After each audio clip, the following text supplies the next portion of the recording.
Donc, comment voir toutes ces grandeurs sur un graphique?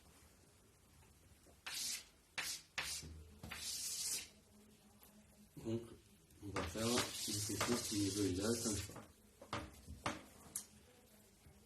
L'amplitude, elle va se calculer très simplement. Ça va être cette valeur-là. Donc ici, on est centré en 0. Ça va être notre amplitude.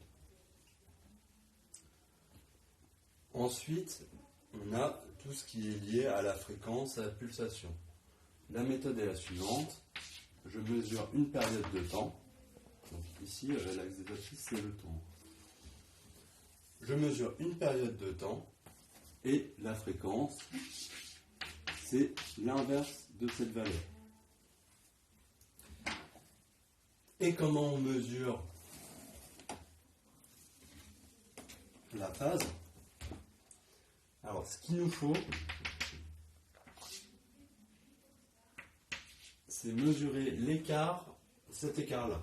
Cet écart-là, je vais l'appeler taux. Donc, on a le premier pic et on a l'axe des ordonnées, c'est l'écart entre ces deux choses-là. Pourquoi ça correspond à ça? Ça représente combien de temps on est décalé par rapport à la fonction sinus qu'on n'aurait pas modifiée. Voilà. Et à l'aide de ça, comment la fonction phi s'exprime? C'est 2π taux sur t.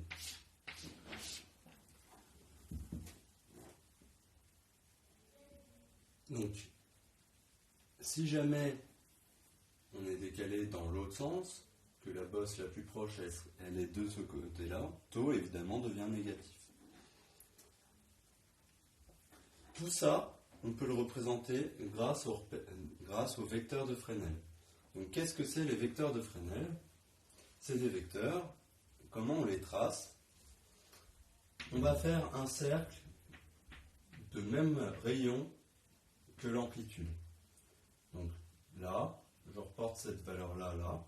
Le centre va être ici. Et je vais dessiner un cercle.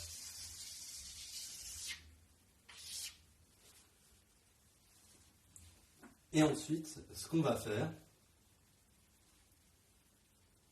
c'est qu'on va regarder ici où on commence. Ce point-là, je le rapporte parallèlement à l'axe des abscisses sur mon cercle. Ça va me donner un point du cercle. Et puis, je relie au centre de mon cercle. Et bien, l'angle qu'on mesurera ici, c'est la phase. Donc la phase, c'est bien un angle, même si tout...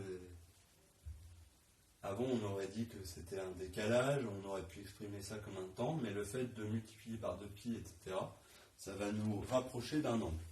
Donc, l'unité de la phase, c'est des radians. Et donc ça, c'est ce vecteur-là, c'est le vecteur de Fresnel. Il contient deux informations. Il contient une information sur la phase, et il contient aussi une information sur l'amplitude, puisque la taille de la flèche correspond à l'amplitude du signal.